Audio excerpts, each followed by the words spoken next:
Good evening. We will reconvene to our regular session at this time. Mrs. Stubblefield, will you call roll, please? Mrs. Briggs? Here. Mr. Cathell? Mrs. Klein? Here. Mr. Neal? Here. Mr. Peden? Here. Mrs. Pryor? Here. Mr. Steele? Here. Mrs. Taylor? Here. Mrs. West Warner? Here. Mrs. Wright? Here. We have 9 present. That does constitute a quorum. We will move forward. 3.02, approval of the agenda for June the 23rd, 2025. Need a motion? Make a motion. Second. We have a motion and a second. All those in favor signify by saying aye. Aye. Opposed? That is unanimous. 3.03, could we all please rise for the Pledge of Allegiance? I pledge allegiance to the flag of the United States of America and to the republic for which it stands, one nation, under God, indivisible, with liberty and justice for all. You may be seated.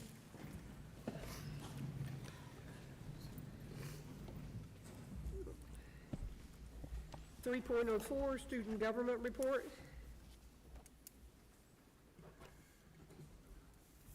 No student government this evening. No comment. I can say they're all excited. I know it's sometimes tough during the summer. Thank you, Dr. Davis. 3.05, approval of the regular session minutes of May the 19th, 2025, and the executive session minutes of May 19th, 2025. Motion to approve. Second. May 19. We have a motion and a second. All those in favor signify by saying aye. Aye. Opposed? That is unanimous. 3.07, approval of the meeting minutes for June the 2nd, 2025. I'll make a motion. Second. We have a motion and a second. All those in favor signify by saying aye.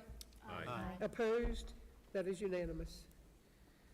3.08, approval of the executive session minutes of June the 2nd, 2025. So moved. Second. We have a motion and a second. All those in favor signify by saying aye. Aye. Opposed? That is unanimous. 3.09 and 3.10, approval of the meeting minutes for June the 9th, 2025, and the approval of the executive session minutes of June the 9th, 2025. So moved. Second. We have a motion and a second. All those in favor signify by saying aye. Aye. Opposed? That is unanimous. Recognition, 4.01. Thank you, Mrs. Wright. Last month, we were able to recognize the achievements of our multilingual learners from our Southern End schools, and this evening, we would like to do the same for those students at our Northern End schools. So I believe Dr. Hockman, and Dr. Lovelet are here to help us with this recognition this evening. So if you could join us, thank you. Mrs. Wright?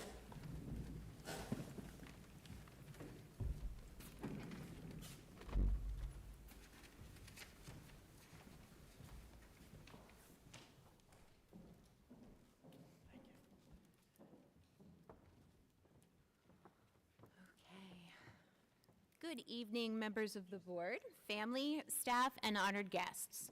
Tonight, we're proud to recognize a group of extraordinary students, our former multilingual learners, who have reached a significant milestone. These students recently took the WIDA Access Assessment in the spring, which measures English language proficiency across listening, speaking, reading, and writing. We are thrilled to share that they have scored high enough to exit multilingual learner classification. Buenas noches, miembros de la Junta Directiva, familias, personal e invitados de honor. Esta noche estamos orgullosas de reconocer a un grupo de estudiantes excepcionales, nuestros antiguos estudiantes multilingües que han alcanzado una meta significativa. Estos estudiantes realizaron recientemente la evaluación WIDA Access, que mide el dominio del inglés en las áreas de comprensión auditiva, expresión oral, lectora y escritora. Nos complace compartir que obtuvieron una puntuación lo suficientemente alta como para salir de la clasificación de estudiantes multilingües.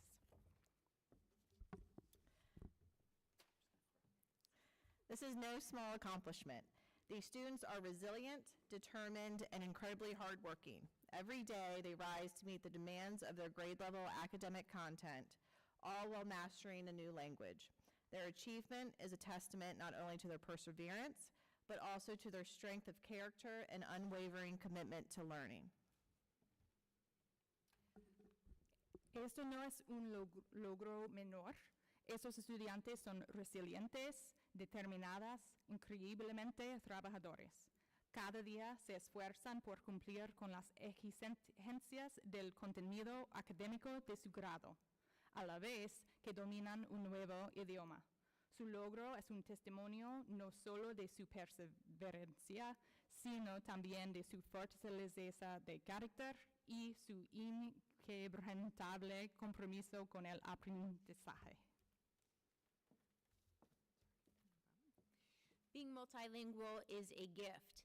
These students are now truly multilingual individuals, fluent in both their native language and in English.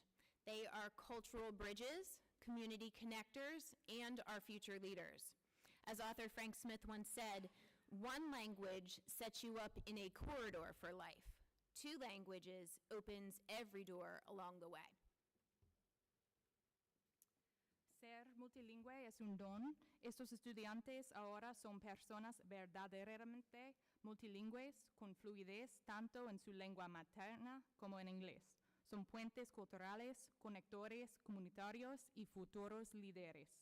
Como dijo una vez el autor Frank Smith, un idioma te abre un camino para la vida, dos idiomas te abren todas las puertas del camino.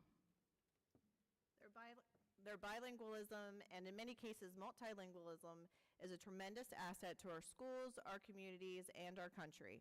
It enriches our classrooms with diverse perspectives and strengthens our future workforce in an increasingly global society. Su bilingüismo y en muchos casos su multilingüismo es un gran activo para nuestras escuelas, nuestras comunidades y nuestro país. Enriquece nuestras aulas con perspectivas diversas y fortalece a nuestra futura fuerza laboral en una sociedad cada vez más globalizada. We would like to take a moment to thank the families of these students. Your encouragement and support have been essential to your students' success. We celebrate you tonight as well. También quisiéramos agradecerles a las familias de estos estudiantes por su apoyo y aliento que han sido esenciales para el éxito de sus hijos. Los celebramos a ustedes esta noche también. Okay, so at this time, we're going to invite and recognize each school building.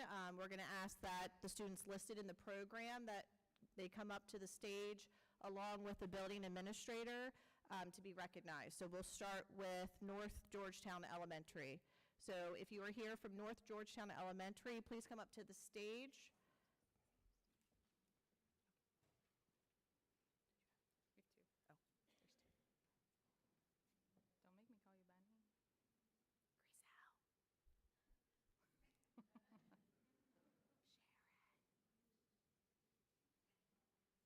You have two. Oh, there's two. Don't make me call you by name.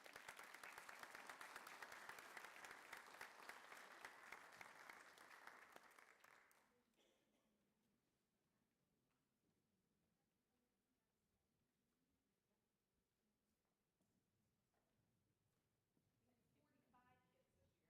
Sharon.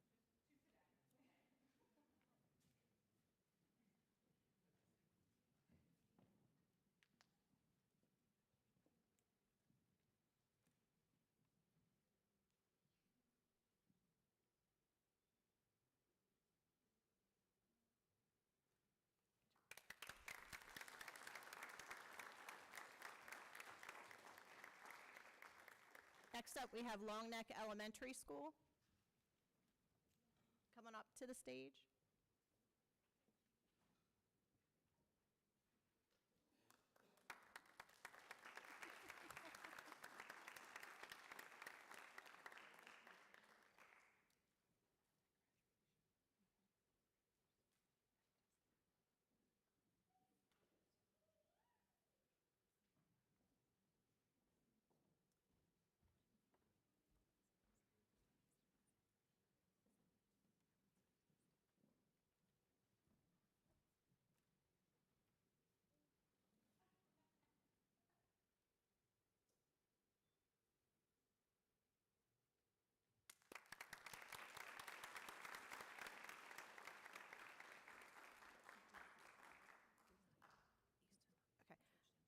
Georgetown Middle School, come on up to the stage.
Next up, Georgetown Elementary School.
And we do want to recognize East Millsboro Elementary and Sussex Central High School. Their students were not able to attend tonight, but we still wanted to recognize them too. So let's give them a...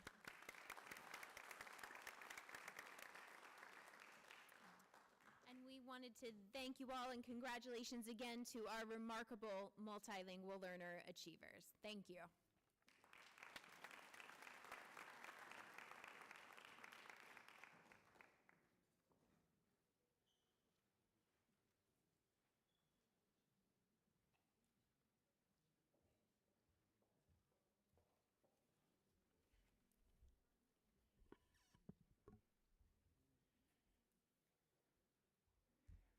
All right, our final recognition this evening is very special. Our outgoing board member, Mrs. Connie Pryor. Mrs. Pryor, if you could join us up here. Connie has been with us since 2000, and she's been instantaneously a tremendous member of this board. As many of you know, Mrs. Pryor spent many years within the district as an admin assistant, and she brought those experiences with her to the board and immediately made a great impact of knowledge on all of us and provided some really amazing insight into a lot of our decisions. So I really do appreciate that, and I know I've spoken to many of the board members and they feel the same, and I know Mrs. Wright is going to share a couple words here in just a second, so be careful with that. Just a little bit about Mrs. Pryor. She's been one of our DSBA, our State Board of Associations representative, and a member of our negotiations team as the board representative, and both of those are quite difficult tasks, and we appreciate you taking those on during your time on the board. As I mentioned, she's offered an invaluable perspective on the inner workings of the district and helped to provide real insight to our decisions. And I know this personally because she's meticulous with her review of the board agenda, not only board meetings, but committee meetings, and she will call me if she has questions or is hearing things within the community just to get good insight into what may be a very important decision, and I really greatly appreciate that. And I know your votes each board meeting during your time here have been well thought out, student-oriented and staff-oriented, and we really do appreciate that. So, Connie, thank you for your time here with the board. We appreciate you, and I know Mrs. Wright wants to say a couple words. Connie, on behalf of the Board of Education here at the Indian River School District, we thank you. Your wealth of knowledge has been invaluable. We will miss your willingness to speak your thoughts, but we know that you're not going away. You're just not going to be seated at the board table with us, but we know that you'll be eyes and ears out in the district, and we look forward to hearing from you. Wishing you well on your retirement from this position, but knowing that you have other things that you're going to do. Thank you.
Now we come to the part of our meeting for public comment. We do have some that have signed up. The board welcomes the opportunity to hear from the public during our public comment session at the beginning and the end of each of our public sessions. Members of the public speaking as individuals or a member who represents an organization will be allotted up to 3 minutes. As per the board policy BDDH, in order to comply with the First Amendment, the board will not entertain protracted public comment within favor of or against a staff member. If a speaker makes defamatory statements or invades the privacy rights of a student or employee, the speaker is responsible for such statements and may be held liable. We thank you for adhering to these policies and when you are sharing your comments. Dr. Owens? Thank you. First up is Mayor Reddington from Ocean View. So is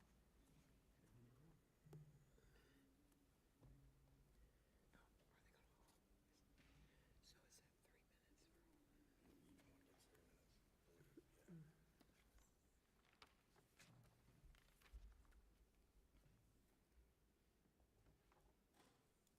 Thank you. At the May 19th board meeting, Board Member Mark Steele first emphasized the need for greater discipline in our schools. We wholeheartedly agree. But later during that same meeting, he stated, "I'm all about school safety, but with the current budget, there's just no room." No room? No room for trained police officers on school grounds, even as national school shooting statistics paint a chilling picture? Does Mr. Steele not recognize the relationship of discipline to safety and the role of an SRO in addressing discipline proactively before things escalate? Does no one else see the contradiction between his stated beliefs and his actions? Does no one think you might want to consider increased discipline issues in the amount of time the SRO is actually at any school? We bet there is a correlation. A true SRO program plays a proactive role in fostering discipline and respect among students, especially at the elementary level, where early intervention and positive influence can shape lifelong behaviors. Unfortunately, the discussion around SROs sometimes becomes narrowly focused on enforcement. Board members mentioned and seemed to be focusing on a number of citations at a school, while also not aware that there is no standard for what gets written up and what doesn't. It's important to remember that an SRO program is supposed to be. It is not about turning schools into precincts or SROs into detectives. Rather, it is a partnership between the schools and law enforcement that focuses on relationship building, education, mentorship, and the promotion of good conduct. SROs are often the first adults a student confides in when facing peer pressure, bullying, or fear. They are, or should be, trained not only in school safety and child development, but also in modern de-escalation tactics and behavioral support. At their best, SROs help students grow into respectful, responsible, and resilient individuals. The Ocean View Police Department has long embraced this model. At Lord Baltimore Elementary, our SROs deliver age-appropriate programming on topics such as drug awareness and prevention, gun safety, conflict resolution, peer pressure, and personal safety.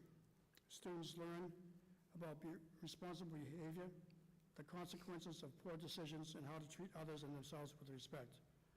Our SRO 15 seconds, excuse me, Mayor, 15 seconds.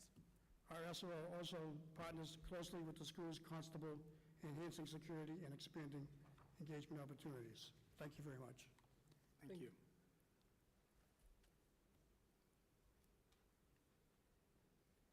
Ocean View Councilman, Mr. Cobb. Mr. Cobb?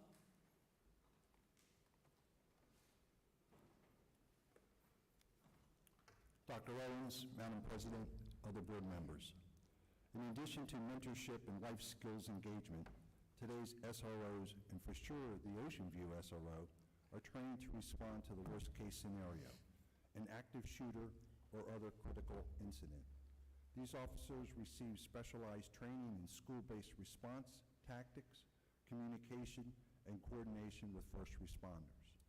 This level of readiness is especially important in elementary schools where children are developing more vulnerable and less able to protect themselves in emergency. Active shooters in schools are over within 1 to 3 minutes. When you call for help, it's probably too late. While the district currently supports school constables in every school, a resource we value, constables are not sworn police officers and do not have the same law enforcement authority or access statewide emergency communications. SROs bring these critical capabilities and work in coordination with the school staff and constable to ensure a well-rounded, responsive safety program. The day-to-day engagement in the schools and familiarity if events occur boosts the possibility for better outcomes. Ocean View taxpayers, like those in other towns in unincorporated Sussex County, contribute to state and county taxes that support the Indian River School District. They also support the DSP operations through taxes, yet the district repeatedly provides more funding support for DSP SROs than the towns. This is a fundamental conflict in that DSP and the IRS school district are state agencies, and they are funded twice by incorporated town property owners. In addition, the Ocean View property owners have repeatedly supported the district during referendums, only to be forgotten when funding our SRO is before you. On the last 2 referendums, the town citizens of Ocean View and Bethany Beach voted overwhelmingly in support of the SROs. Thank you. Thank you. Ocean View Town Manager, Ms. Hauk.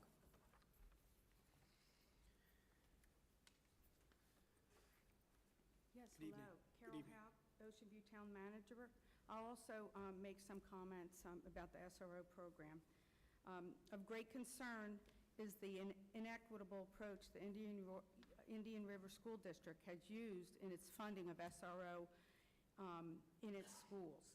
First and foremost, its approach is subjective and in no way based on time in schools or programs offered. It's our understanding that you can't provide any information related to what days or portions of the day the DSP or town SRO spend at any given school. We believe there should be no difference to what you pay SRO at any of your schools, as all of the police agencies are providing the same service, or they should be, with the exception of the valid comments made earlier regarding DSP already being funded by all of us through state taxes. We push for funding SRO at the same level even though we know our SRO currently offers more programs. Unless you're paying each of us our full cost to have an SRO in your school, the payments should be equal. That's the only fair and equitable way to approach this matter. Today, June 23rd, I'm still waiting for a response from the district to my June 6th request for information regarding when the board will take action on the town SRO agreements. We have now been told that there will be an organizational meeting on July 1st where town SRO will be discussed, but attempts to confirm our ability to speak at that meeting were not answered. We were only told we would need to wait until the agenda comes out tomorrow. Hence, we're here this evening. Now, as we have shared on other days and in other PowerPoints and other meetings with representatives of the school district and this board, your continued decision to save money by funding the Ocean View SRO at less than half of the other towns, not to mention that of DSP, is flawed and quite frankly disingenuous given the years of necessary support Ocean View Police Department has provided at arrival and dismissals. And again, this practice fails to acknowledge our higher than average SRO time in school and higher than average true SRO program. Thank you for your time. Thank you.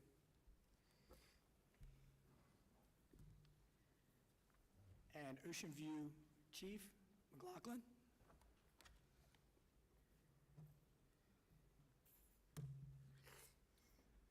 Good evening. For those of you who don't know me, my name is Kenneth McLaughlin. I'm a police officer who has served communities in the district since 1990. And I've served as Chief of Police in Ocean View since 2001.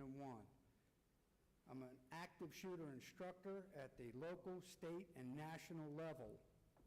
I'm a senior member of Delaware's Active Shooter Response Committee. I'm here tonight to respectfully urge you to continue funding the school resource officer at Lord Baltimore Elementary School. There has been some suggestion that an SRO is unnecessary because the school is one constable. I want to point out that there are two constables tonight providing security here for this meeting. Lord Baltimore Elementary has 600 students, elementary school students, plus faculty and staff in the building every day, and only one constable assigned to the entire school. It's not sufficient security. The school resource officer is a fully certified police officer with direct radio communication to the 911 center and other officers. In the event of a school attack or critical incident, this immediate link can shave minutes off of the traditional response. These minutes can be critical and can save lives. A school employee calling 911 does not provide that same level of immediate, coordinated response. We've seen in high-profile tragedies like the elementary school shooting in Uvalde, Texas, that younger children, like those at Lord Baltimore, are especially vulnerable in an emergency. They are physically and emotionally unable to defend themselves. The best protection we can offer them is prevention, presence, and a rapid response. The SRO brings all three. Beyond crisis response, the SRO at Lord Baltimore engages daily with the students. They're a mentor, a role model, and a first line of prevention against violence and disciplinary issues. The presence of the SRO contributes directly to the positive school climate, and it's no coincidence that Lord Baltimore students are among the best behaved in the district. A 2023 study found that schools with SROs detect threats earlier and respond to them faster. They also reported fewer behavioral issues and stronger relationships between students and staff. Removing the SRO from Lord Baltimore would not only increase response times, it would send a message that the safety and development of our youngest students is negotiable. 15 seconds, I urge Chief. you to continue supporting the SRO program. Thank you for your time and consideration. Thank you.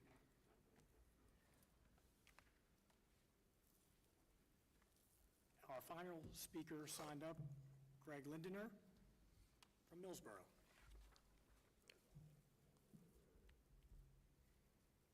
Good evening. Good evening to the board and superintendent. I had an opportunity to address this group after the first referendum failed, and unfortunately, I'm back again. It's my understanding that you're going to vote on tax rates today, and if that is true, I'm sure you've had some restless hours. Have you think about of the process that's available to you only because it's a reassessment year? I sat on a board, as I told you, 8 years. For 8 years, the night before tax time was always the one that was the most restless as far as what the board needed to do. Just some facts and some thoughts.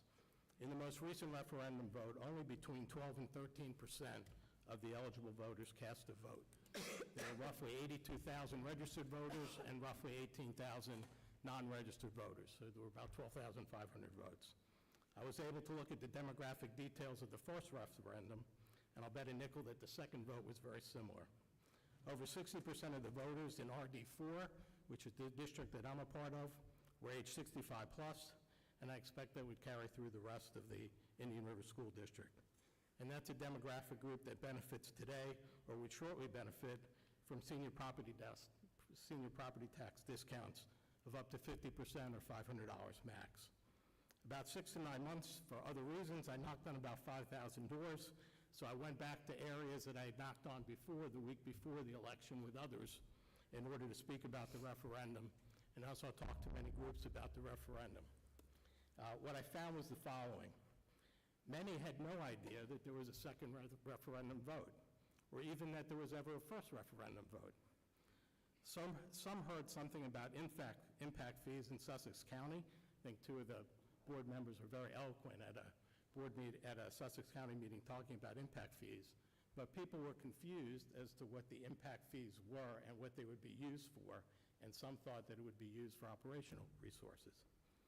Many were not originally from Delaware and new to the fact that anybody needs to vote directly on school funding because there's only about 5 states in the U.S. that require that. Some were not sure that if multiple people in the household could vote and thought that only one person from the household could vote. And some believed that reassessment itself just gave the district a lot of additional dollars. Why did they need more? And so just misconceptions about what was going on with the referendum. As board members, you know the resources needed to make the district work better than others. It is a people business, from the teachers to the administrators and to the students. But it also impacts the entire community, which is not something that many people really think about. It improves property values, and it's needed to attract medical professionals and their families to Sussex County, which is certainly something that we're short of. 15 seconds. Okay. I believe that the public referendum process is broken. That's not on you, but you have the rare opportunity during reassessment to make it better. And I want to end with what I said the last time.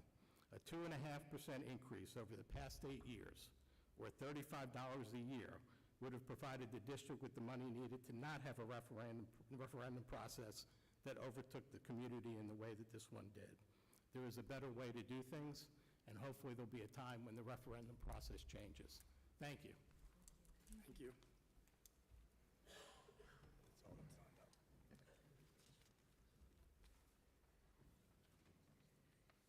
Now we'll move on to new business. 6.01, school choice applications for the 25-26 school year. Good evening, everyone. Tonight on your board docs, you will see a total of 33 school choice applications.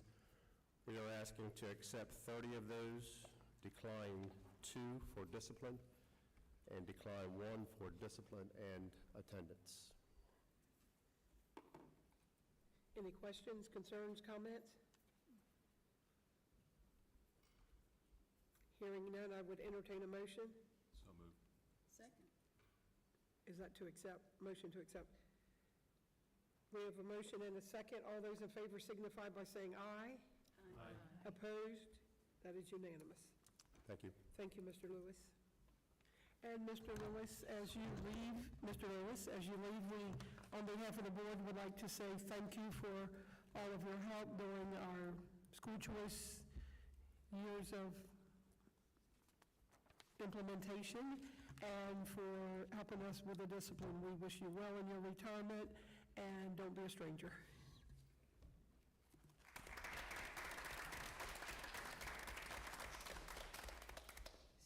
.02, secondary ELA curriculum curriculum proposal.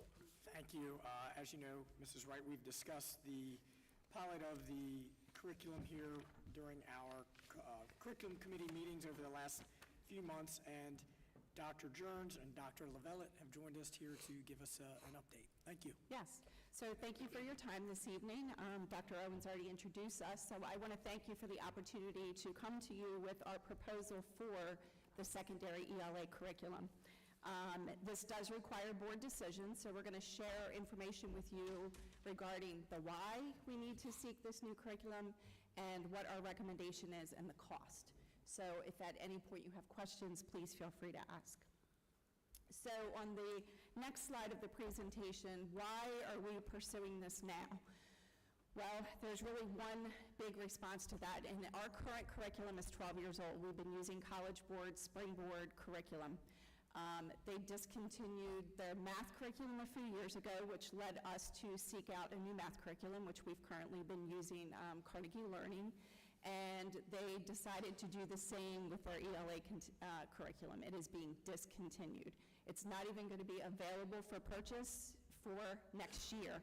We were thinking maybe we can get through one more year with Springboard. Well, that's not a possibility. So that is the big why we needed to do this process and why we're coming to you this evening. So on the next slide, you'll see the process in which we started this whole pilot.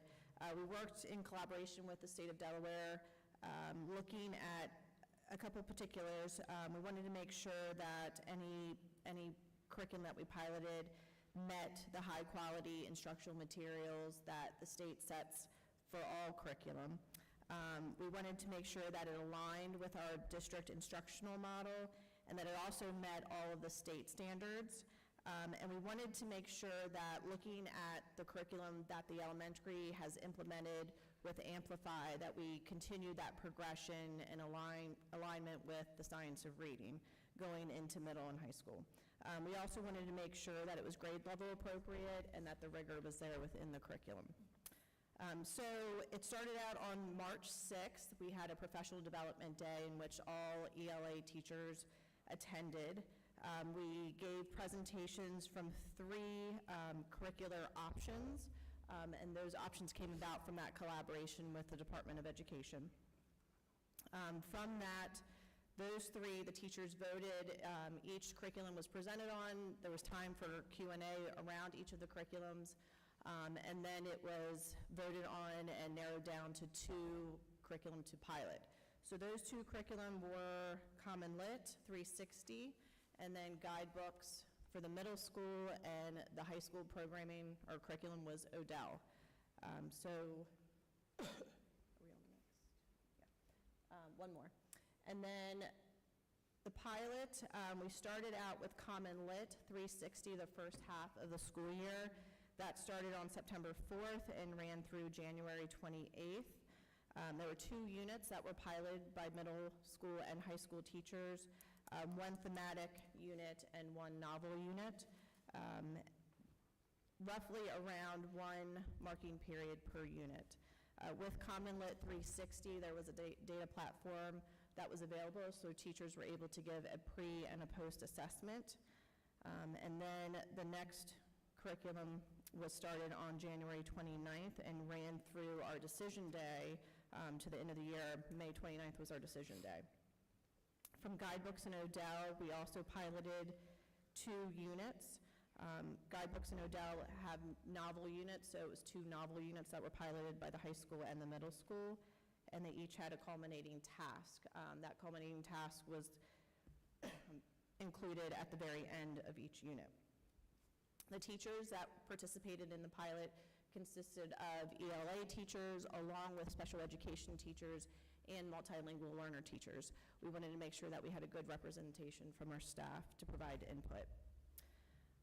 Then on May 29th, that was our decision day.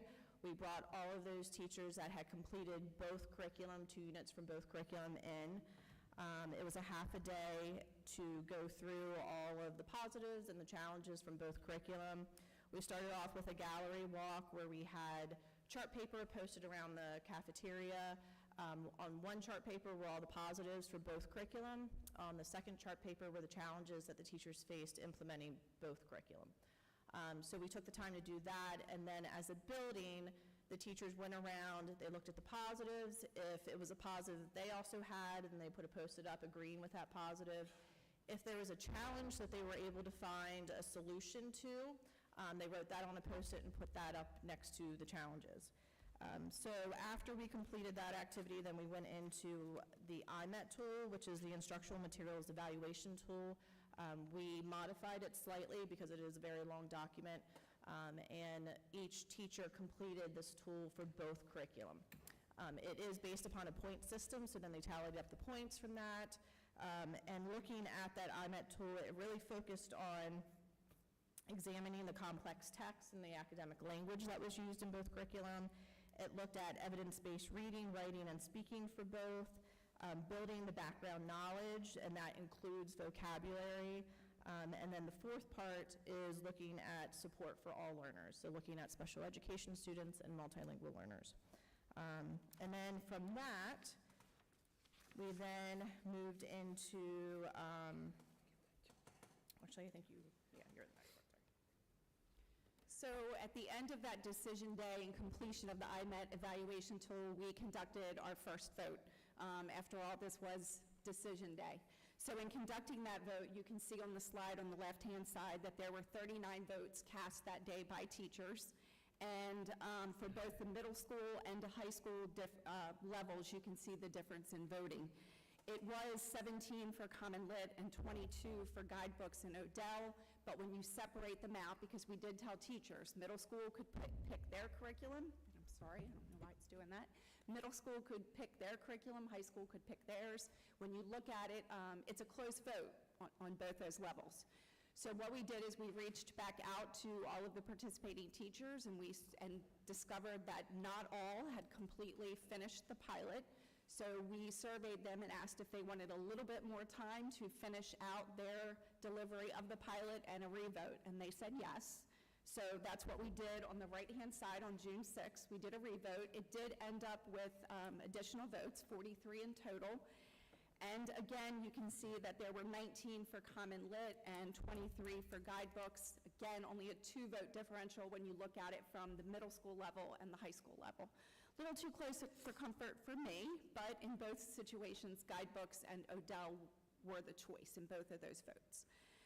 So we presented all of this information at the last curriculum committee meeting. We presented the same data that we're sharing with you tonight around teacher voting, the cost of each program broken down. We also discussed the idea of blending the two curricula, which a few teachers had mentioned to us. Could we consider this? So curriculum committee said certainly explore the blended curriculum idea, so we did indeed.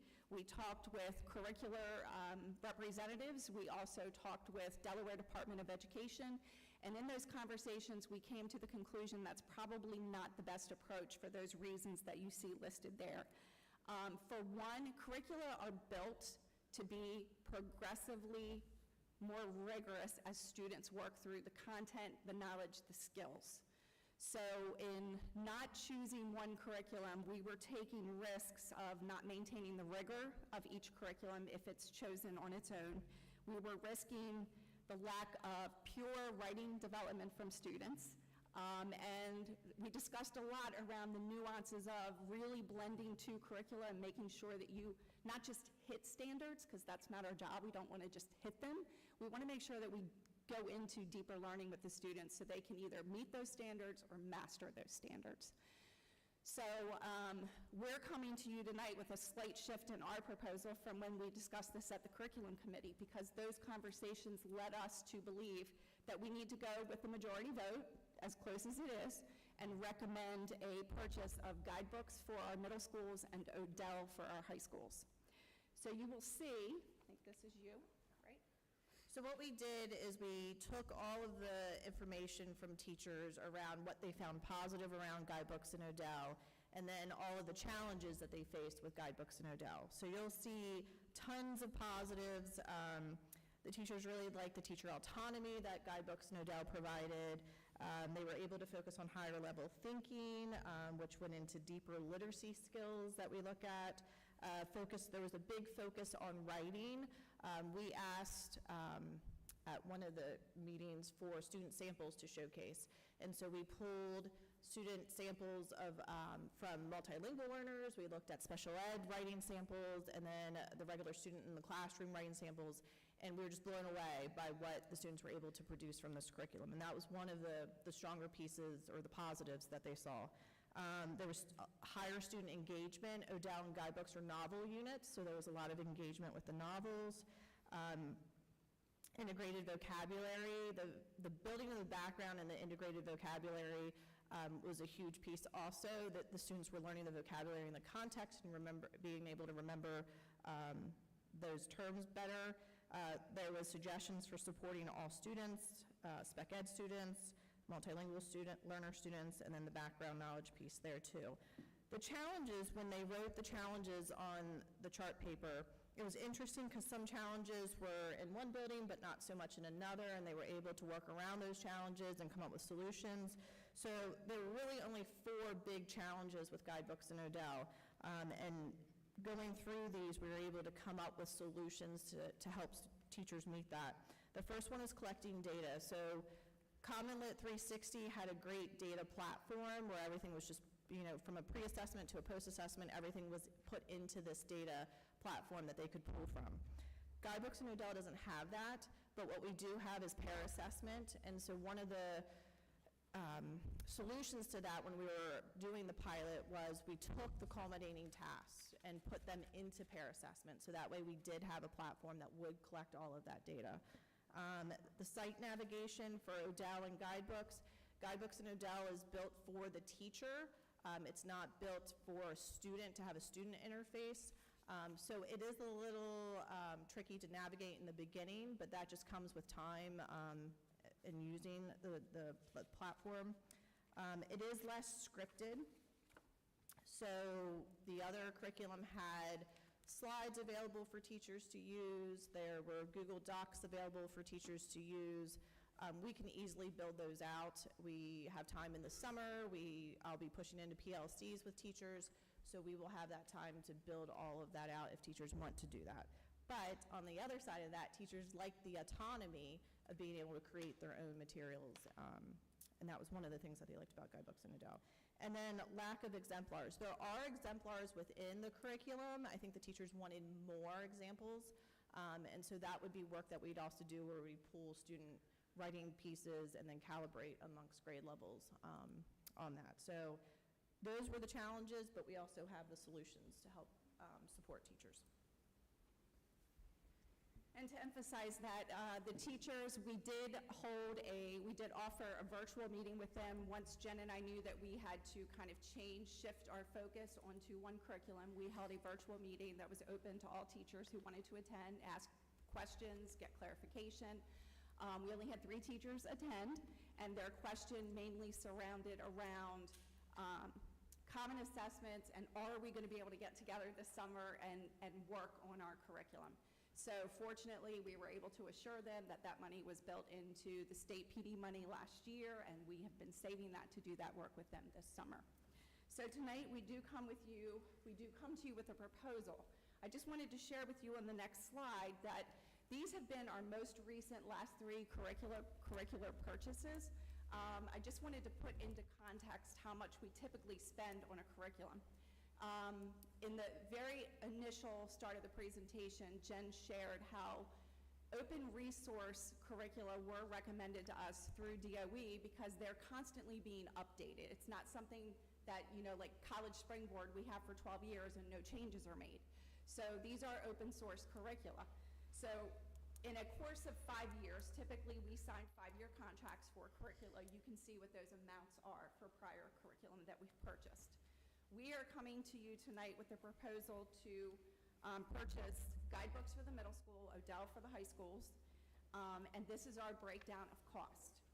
So for printed materials, which would include student resource, student text, supplementary materials, that would be a cost of $73,000. And those materials typically last us, as long as they're not consumable, meaning kids writing in them, they typically last us, you can see, 5 to 7 years. But even then, it's kind of replacing those resources as they become torn, as they become worn down, as students use them. We would also need about $88,000 for student novels. We did purchase half of those already, so we would need to purchase the other half of those novels, so that cost would be half. Professional learning, that would be for a series of sessions, and that brings the total cost to $216,586 for a curriculum that we believe easily would last us 5 to 10 years, depending on how well it's taken care of in the schools. The funding lines are funding lines that are managed through our title programs. The only thing we see being able to use some textbook referendum money would be for the cost of the printed materials. However, not entirely the $73,000 cost. I would work with the financial director to determine what percentage could we use textbook referendum so that we can use Title I for the other part of that. And then you can see Title I funds typically pay for curricular materials, and then we are given state PD funds that can only be used for professional development with staff members. So those are our recommended funding lines. And at this time, other than just saying that this does require board action, I open it up to any questions you may have. Dr. Turner, you did say that there was a small component of local funding? Only that textbook referendum if needed. Title I, if textbook referendum cannot be used for, say, $30,000, I'm just making up a number at this point in time, then we might have to pull some from current Title I and then build it into future Title I and be selective about what we start the year with versus what we purchase later. Mrs. Smith, I know there was some discussion about having to use some of the local curriculum funding to get us through our summer payroll. Would the amount they're asking fit within what you feel is budget and feel comfortable? Yeah, there's currently about $6 million in that account, and I don't think we're going to need the whole amount to get through the summer payroll. So this, in the grand scheme of things, I think is minimal. Okay. So Renee, just a question, just for clarification. Novels, you said we've already purchased half of them. Now, that's for this program? Yes. So we had to run 2 units from each of the curriculums. So there are 4 novel units at minimum that they recommend you do in your first year of implementation, and then you gradually increase that to 5 units a year. But that would require 4 novels. We had to purchase 2 in order to go through the pilot, and we used Title I money for that, and then we would need to purchase the other 2. And that was fiscal year '24 Title I money that we used. Any other questions from the board? Any comments? I'd make a motion, Ms. Wright, that we approve the purchase of this curriculum. Second. We have a motion and a second. All those in favor signify by saying aye. Aye. Aye. Opposed? That is unanimous. Thank you, thank you. Thank you, ladies, for a job well done. Thank you. 6.03, 25, Delaware School Board Association membership dues. Yes, sorry, that should be 2025, 2026, Delaware School Board Association membership dues. As we do annually, we consider continuation with our membership within the Delaware School Board Association. Many of you attend some of their meetings, committees, et cetera. They do offer us a nice service, both with attention at the General Assembly, guidance on various board matters, training, et cetera. So within board docs is the document, the letter that was submitted to us. As you will see, they have reduced the multiplier from 13 to 11, which would give us a total annual bill of $12,970, and that would require board action. Any questions, concerns, comments? Do I hear a motion? So moved. Second. We have a motion and a second. All those in favor signify by saying aye. Aye. Opposed? That is unanimous. 6.04, Millsboro Middle School wrestling uniforms. Thank you, Mrs. Wright. As discussed at the Finance Committee meeting, the next 4 items were each reviewed. They are attached within board docs. The first up is Millsboro Middle School wrestling uniform.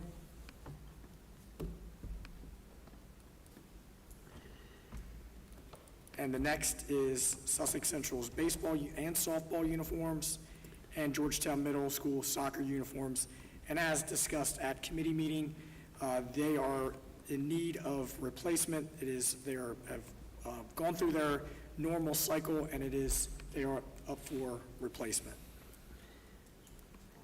Any questions, concerns, comments? Yeah, I know one of the big discussions we had was the financial part of this, Dr. Owens. Is there enough budget money within each of these schools to cover the cost of the uniforms? Mrs. Smith, I know you've looked at that. While she's joining us, we also have talked at committee, as you're aware, of extending the cycle. Right now, I think it's about 5 years. Can we extend that a little further to get a little bit more out of our uniforms while we are certainly continuing to tighten our budgets?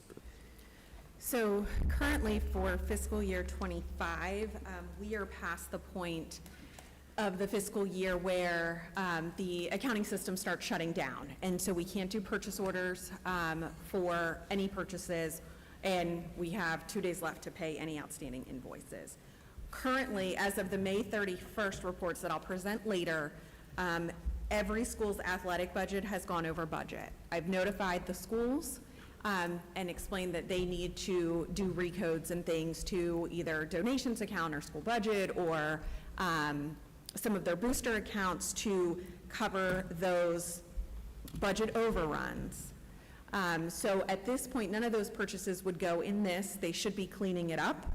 I know they're under constraints with the cost of transportation and things like that, but also recognizing that the board has already approved a 10% budget cut for next year, and so they're going to have to stay within their means.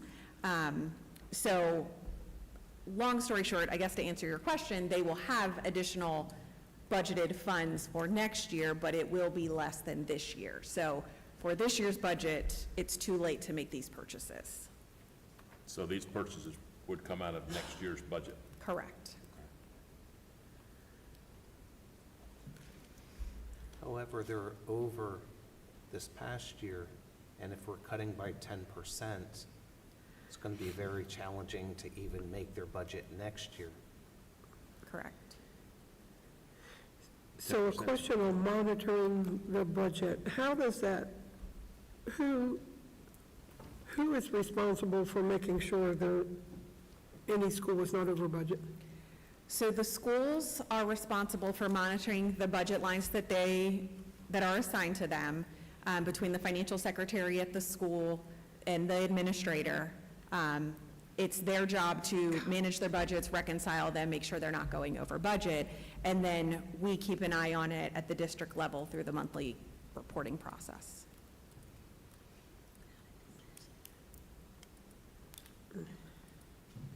Any other questions, concerns, comments? I just wanted to draw attention to the 604, the wrestling uniforms.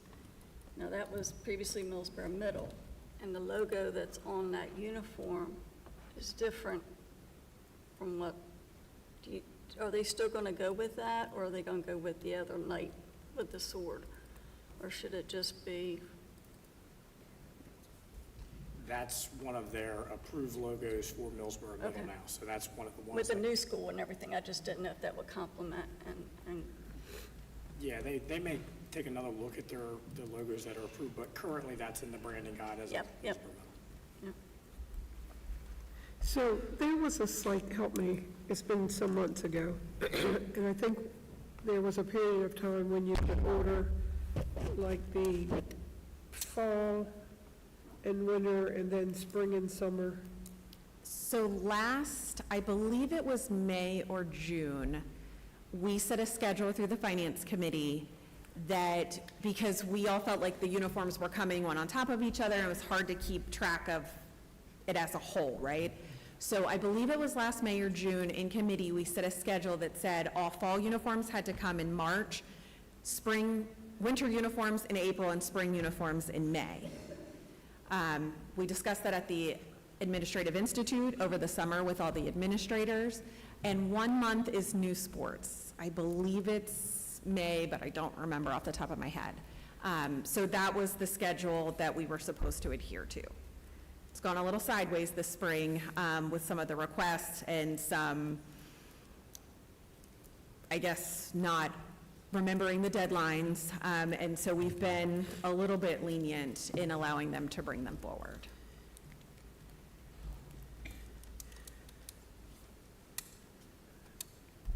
I guess I go back to how can we monitor that the uniforms that we already have are being utilized before we purchase more?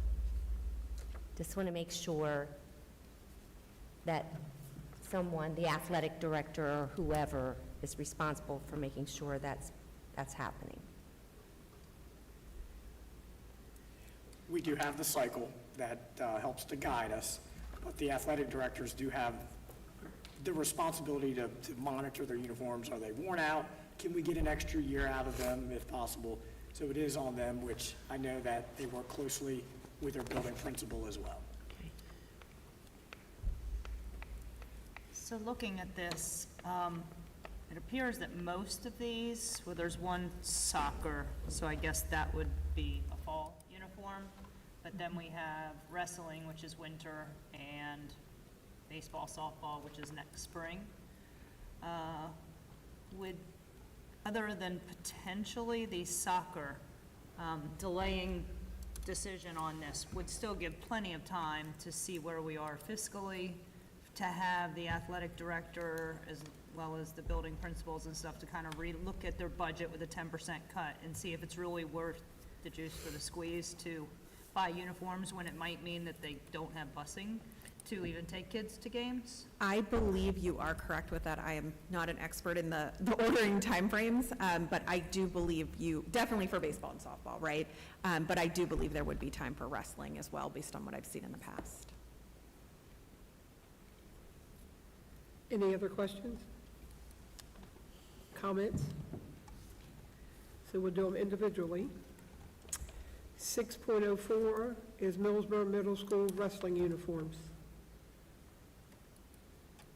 Make a motion to table this, pending further discussion with the athletic directors as well as the building administrations and the budget office to determine what their actual budget looks like for next year. Second. We have a motion and a second. All those in favor signify by saying aye. Aye. Opposed? That is unanimous. 6.05, Sussex Central High School baseball uniforms and softball uniforms. I'd like to make the same motion on that, Okay. that we table this pending further. We have a motion. Do we have a second? Second. We have a motion and a second. All those in favor signify by saying aye. Aye. Opposed? That is unanimous. 6.06, Georgetown Middle School boys soccer uniform.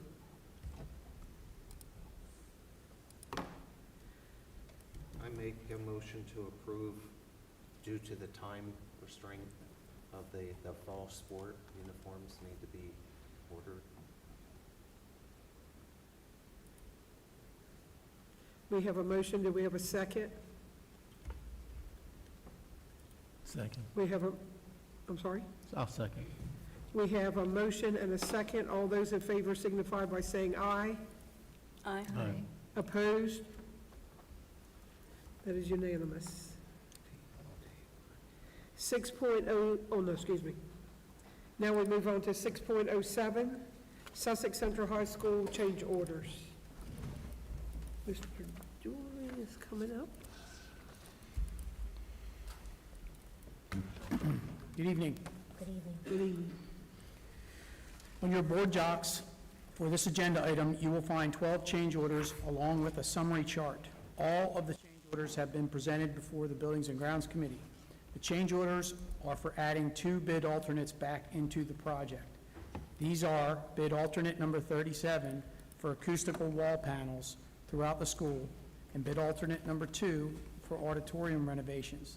The current price of the 2 alternates, when compared to the bid day pricing, is a savings of over $2 million. The price for each of these alternate packages is above approval thresholds, thus we are requesting school board approval this evening. Mr. Bob Bluntman with Richard Y. Johnson Construction is here to respond to any questions you might have. Absent of any questions, we are seeking school board approval at this time. Any questions on Sussex Central change orders? Motion? I'll make a motion, we approve. Second. We have a motion and a second. All those in favor signify by saying aye. Aye. Opposed? That is unanimous. 6.08, Sussex Central High School interior signage package bid notification. On your board docs for this agenda item, you will find the 2 bids we received for the interior signage package as reviewed at the recent Buildings and Grounds Committee meeting. The architect has reviewed the bids to verify their scopes are complete and the bidders are qualified, and thus the architect recommended award to the low bidder, Foreman Signs. The award is below the procurement threshold, which would require school board approval. Thus, I'm presenting this tonight as a notification item and not requesting a school board vote. Are there any questions from the board on this item? Does this estimate cover the discussion we had regarding the new emblem changes that the board approved, or will there be additional change orders associated with that? So this is for the interior signage, so the exterior signage is another package that we'll be bringing next month, but we'll probably be awarding that to Foreman Signs as well. And it's not an estimate, this is our actual bid. I only asked because I saw at the bottom it says wall-mounted logo, so it's the last item prior to the total. Yes, so I apologize. There is a logo on the inside. The painting of the Gym 4 logo is not included in this. That's only on the Gym package. So yeah, that would be the one logo on that wall coming into the, where like if you were attending a basketball game. So that is that one. And that is the May 21st package. So is that a part of this? That is, Yep. I'm sorry? that is part of this. Is that the wall-mounted one? Correct. I'm sorry? Yes. Correct.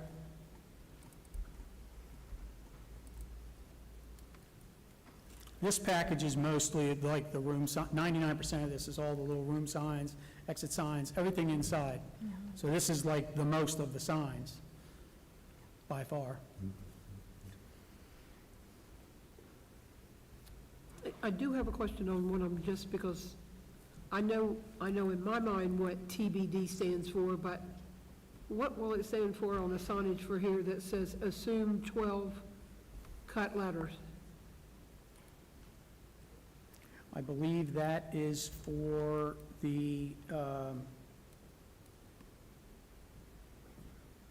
so there's lettered signs that go above a certain amount of interior spaces, and I believe that one, by process of, it's not the concession stand. I'd have to get your response on that. Do you know? You didn't review the sign package that close. And then, just because I was looking at the wording on it, so we got OF, I mean, I know that means of, but performing arts,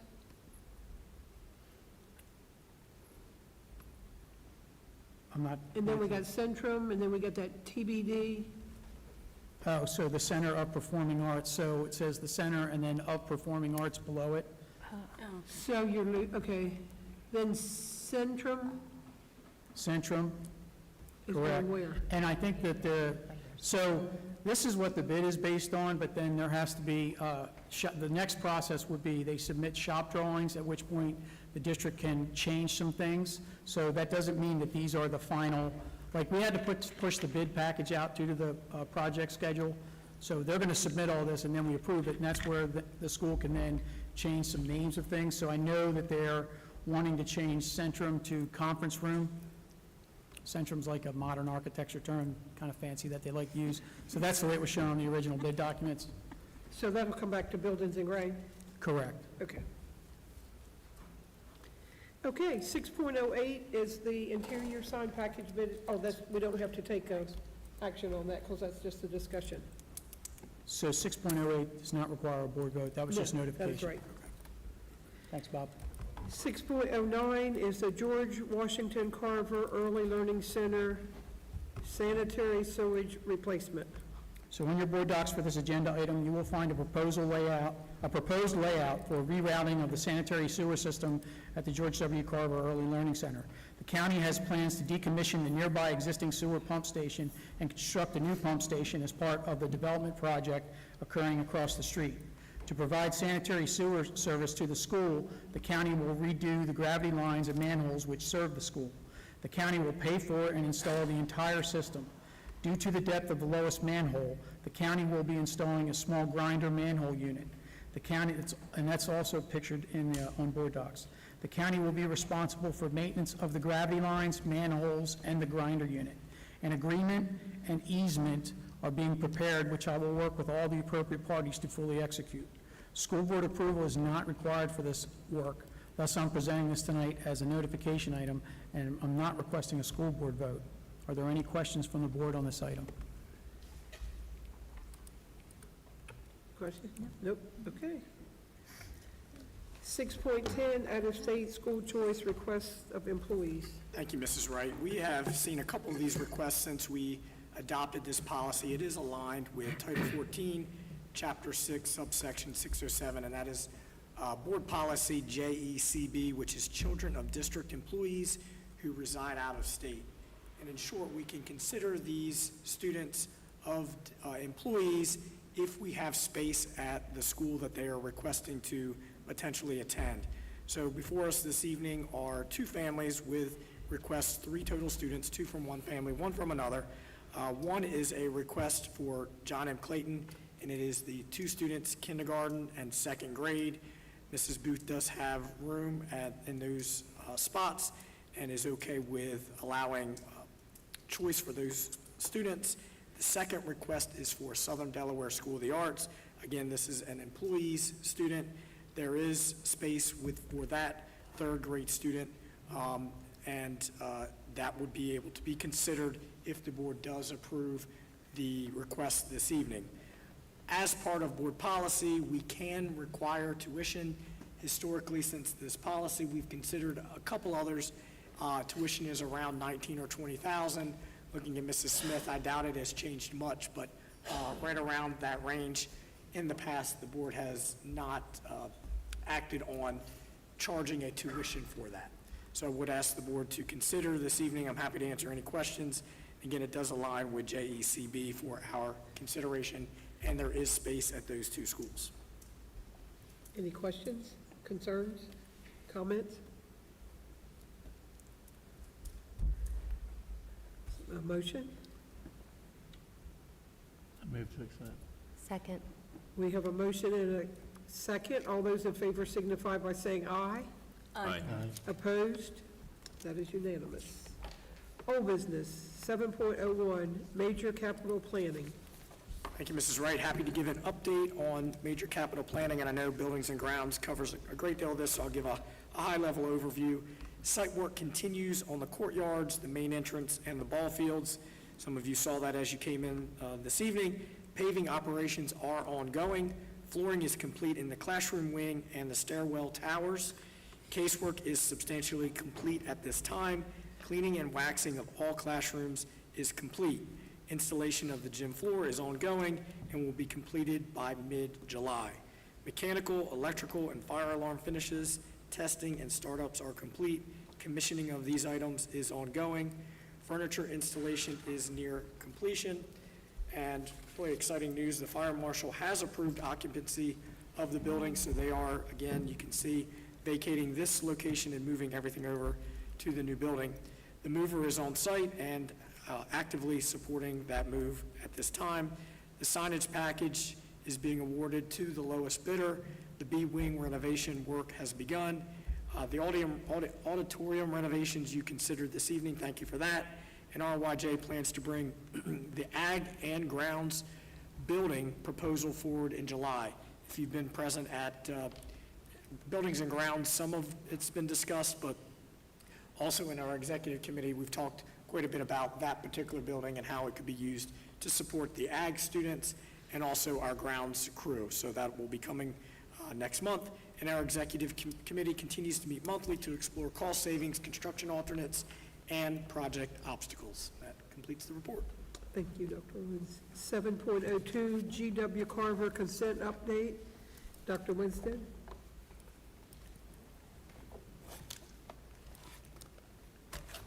Good evening.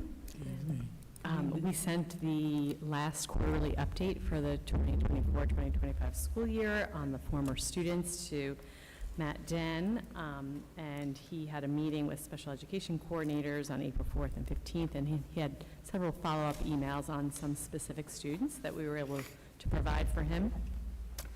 We had a meeting for the Community Advisory Board on June 5th, where we reviewed updates with our discipline data, as well as our disproportionality for graduation rate, and our SEL programs and PBIS programs. And then we also planned in that meeting for the upcoming meetings for the 25-26 school year. Any questions? Any questions, comments? Thank you. Committee reports, 8.01, Buildings and Grounds. Mr. Steele? Buildings and Grounds Committee met on Monday, June the 9th, and we discussed the following items. We had a construction update, which we've already had this evening, change order review that we've already discussed, the signage, the bid package for the interior signage, which has already been discussed. Jay took us through the lobby logo, telling us what it meant. We saw the renderings of that, and Jay sort of indoctrinated us on the meaning of all the symbols that are in that logo. The old business that we discussed, Building Grounds Cost Center, or Support Center, in the last 30 days, 54 tickets were open, 70 tickets were closed, 26 tickets are currently active. Futures Committee update, they have met with the families of the students affected by the minor boundary change, the results of which will require board approval at a future date. Futures Committee will reconvene in July to look at current building usage in the vacant Millsboro Middle School. Move update was also reviewed, scheduled on site June the 17th to begin moving the Sussex Central High School. The high school, middle school administration, custodial, IT, and nutritional service teams, and the mover and the construction project will be coordinating together on this effort. Under new business, we had a presentation that Mr. Dooley discussed a little earlier about the George Washington Carver sanitary sewer plans. We did talk about plans for Millsboro Middle. Some of those plans that we are looking at currently, the auditorium will be set up for permanent school board meetings and should seat 250 seats capacity for people. The large room adjacent to the auditorium be used for large district meetings, school board executive sessions, SLT, principal meetings, committee meetings, chief custodial meetings, etc. The kitchen will be used by the Indian River High School culinary program. 10 classrooms will be left available for professional training. An office space will made available to an Indian River School District skilled craftsman. An additional space made for future assistant chief custodian who will be tending the building. Office spaces will be available for district staff to use on a pop-up basis for better time management. School cleanliness report was also discussed. The revamped custodial spot check program was presented. It was recently sent out to principals and chief custodians. A guidance document has been added. It will be reviewed at an upcoming monthly chief custodial meeting. Comments from the group including adding recommended frequency and making into more of a checklist. This is a work in progress. Mr. Dooley will make additional edits and bring the changes back to the committee for additional discussion. Our next meeting will be 5 o'clock, July 14th, at the George Washington Carver Building. Thank you, Mr. Steele. 8.02, Mr. Cathell is not here yet. There'll be no report. 8.03, Finance, Mr. Peden. Yes. We had the meeting on May 12th, and Mr. Pede and myself requested that extra work pay rates item on the agenda be tabled until a later date. We had already discussed uniform requests for Millsboro Middle School wrestling team. We've already discussed the uniforms for Sussex Central High School baseball team. We've discussed uniform requests for Sussex Central High School softball team. We've already discussed uniform requests for Georgetown Middle School boys soccer team. Mr. Steele raised concerns about uniform purchases with current deficit spending and the referendum not passing. Booster donations were brought up for consideration. However, that also raised concerns because the finance support differences among teams. Mrs. Smith presented a follow-up on the ownership of Ingram Pond land in response to a request from the Sussex Central Land Trust to potentially purchase the land as part of their conservation efforts.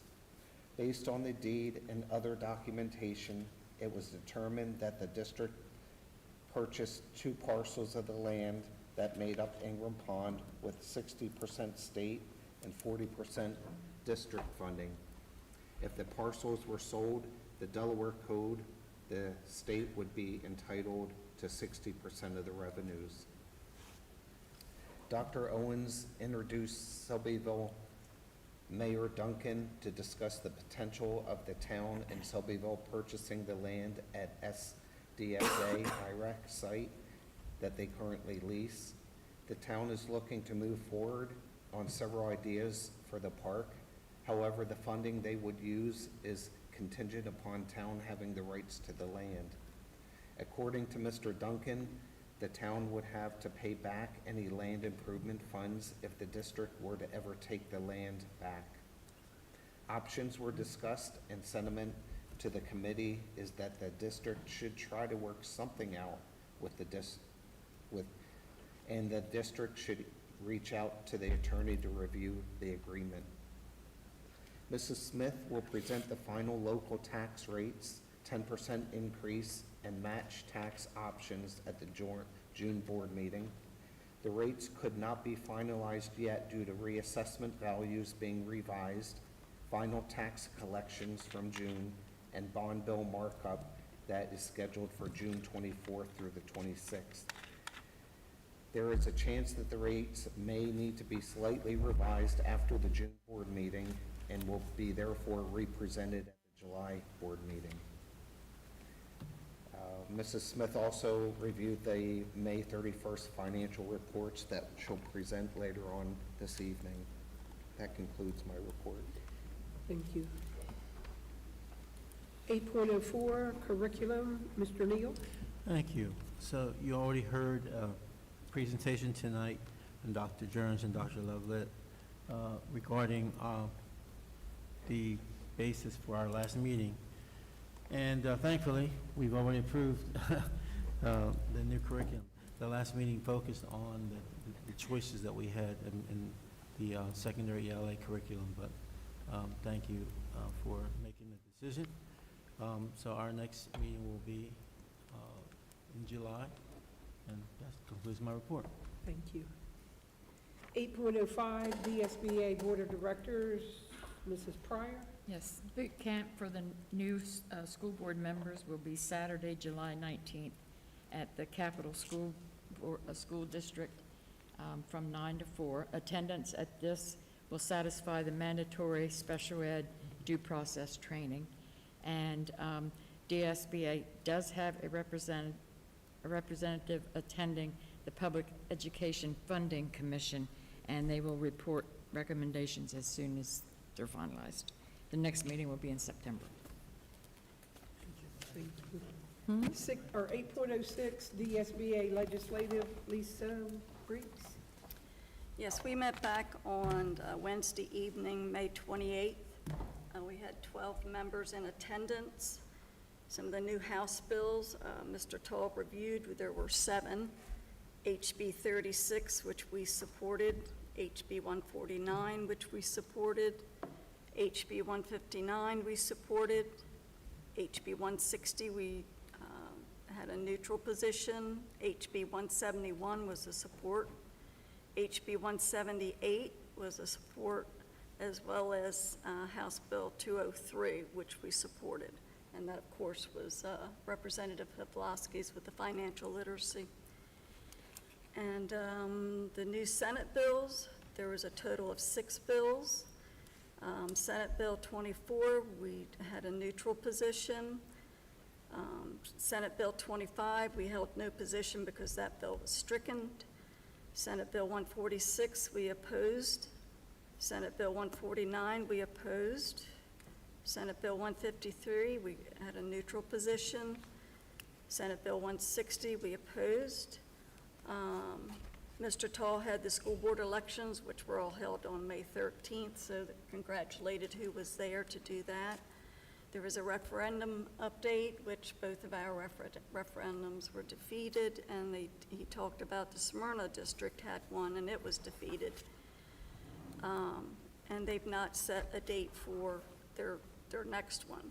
And to add on to Mrs. Pryor's, the boot camp is Saturday, July 19th.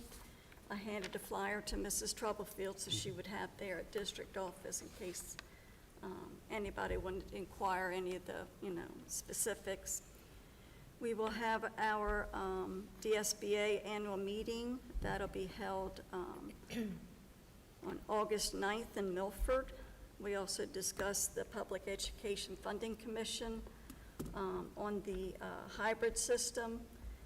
That meeting was it came upon on June 2nd, and I know the commission voted to pursue the hybrid framework, so hopefully there could be changes with how we fund, which is excellent. We had our superintendent representative, Dr. Kevin Carson. He was there throughout the evening. And we will meet again on October 1st in Dover at 6:15. And we finished up at 8:28. 8.07, special education, Mr. Neal. Thank you. So the Special Education Committee met on June 13th. We talked about 3 major areas for the current year and ongoing. One was staffing updates for the new year. One of the focuses will be reducing the amount of virtual school psychologists and speech and language pathologists. There will be no virtual speech and some school psychologists. Another area of focus is reducing the amount of contractors, which will result in a cost savings. And thirdly, restructure bringing on school psychologists, interns. It's basically developing a grow your own program. So those, that's an update on staffing. Some of the targets next year for strategic planning include specially designed instruction that the special services staff is working on, standards-based goals, and taking a look at inclusionary practices, making sure that we're doing all that we can to benefit our students. The student support suites, there's a lot of professional development that's happening now, and it will be ongoing as we move on into the new year. Some additional items that are being worked on include developing a process for outside districts' requests for placements in our district, particularly with Howard Giannis. One-on-one and FADE plans. We still have outside assessment reports that we are responsible for working on, and then also service animal policy. Obviously that's an area that's becoming a thing, and we need to make sure that we have a policy to cover it. Some ongoing targets. Dr. Wisted and Ms. Harris will continue to facilitate school site visits. We need to monitor support services being provided. Our IEPC, PLC visits, and things like that. Dr. Wisted shared that there have been 237 support service requests from IRSD schools to date, and the requests are for staff support and training, student-specific support, family IEP needs, and that concludes our meeting for the we will, I guess at the beginning of the new year, we'll let you know when our new schedule will begin. So that was our meeting on June 13th. That concludes Thank my you. report. 8.08 policy, Mrs. Taylor. Thank you. We met on June 9th, and there were 4 policies that needed no additional changes under the second readings, and we'll need approval for them tonight. The first is IECB, Integrated Pest Management, and then IKEA, Recovery or Original Credit Original Credit Opportunities, IKF, Graduation Requirements, and JO, Student Records. Under policies that are under review, we have EA, Service Animal Policy, and EA1, Service Animal Policy, 1 for student and 1 for staff. No suggested changes at this time. IKF, Promotion and Retention, is also under review, and no changes were recommended. We'll proceed with our first reading on that. KLA, Complaint Procedures for Possible Policy Violations, was also discussed under Policies under Review, and it was requested by members of the IREA that this policy include a provision stipulating that all parties involved be notified if the investigation extends beyond 30 days. And we will return for review at the next board meeting. The meeting adjourned at 4:20, and our next meeting is July 14th, 2025. So we need to look at those 4 policies under second reading tonight for. Can you?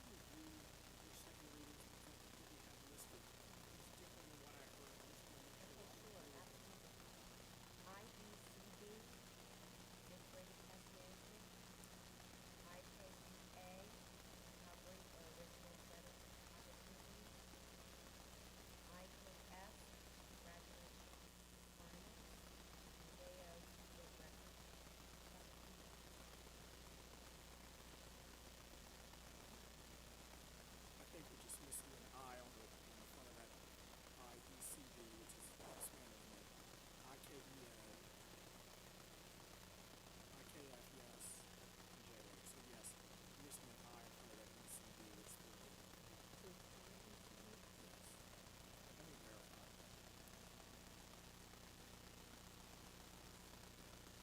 So it's just listed as ECD here.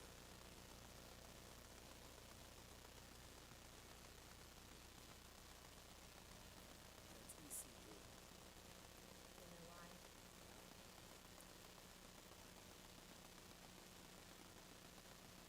We'll get here, we'll get this. So, our second reading on what we need to act on this evening, the integrated pest management policy, the recovery for original credit opportunities, the graduation requirements, and student records. We have a motion and a second. All those in favor signify by saying aye. Aye. Opposed? So we need a, thank you. 8.09, IREA representative.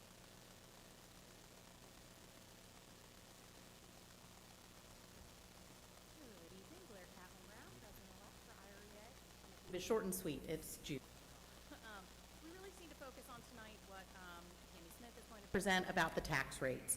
I know that there is some concern that if this board chooses to enact the one-time 10% and/or the match taxes that will never pass a referendum again.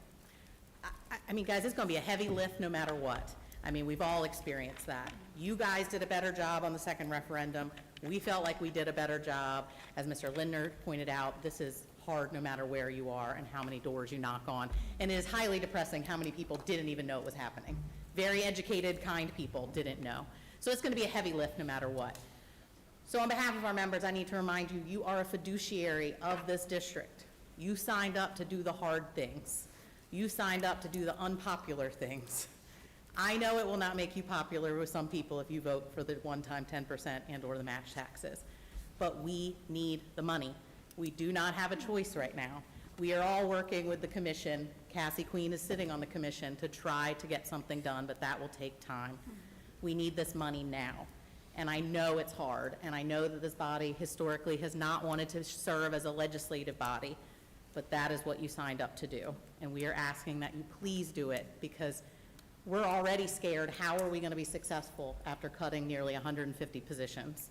And if we can't pass it again, how many more are we going to cut? So please do your fiduciary duty tonight so we can show up and be a little less stressed in September. Thank you very much.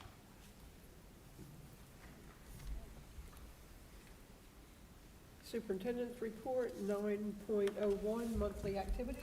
Dr. Evans. Thank you. Within board docs are my monthly activities. I do want to highlight a couple things.